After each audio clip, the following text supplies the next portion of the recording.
तो नमस्कार दोस्तों, अब तो बवाल हो गया।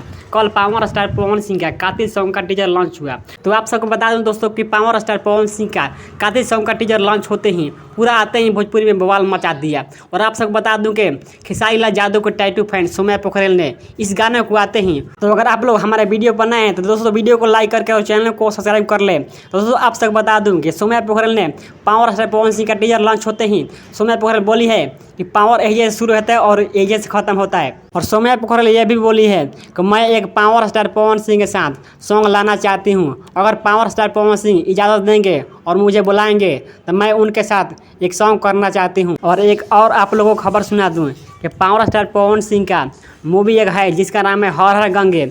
ये दोस्तों मूवी आप लोगों को भी जल्द ही लॉन्च होने वाला है, आप लोग को आते ही बता दिया जाएगा। और सोम्या पोखरेल के बारे में आप लोग क्या जानते हैं, और सोम्या पोखरेल अगर जानते हैं तो सोम्या पोखरेल को पावर स्टार पवन सिंह के साथ सॉन्ग आना चाहिए या नहीं आना चाहिए, हमारे कमेंट में ज़रूर बताना। और पावर स्टार पवन सिंह का कातिल सॉन्ग आप लोग को सभी के बीच 18 मई को आप सबके एक नंबर म्यूजिक पर आप लोग को रिलीज़ किया जाएगा। और आप लोग इस सॉन्ग को देखिए और ढेर सारा प्यार दीजिए।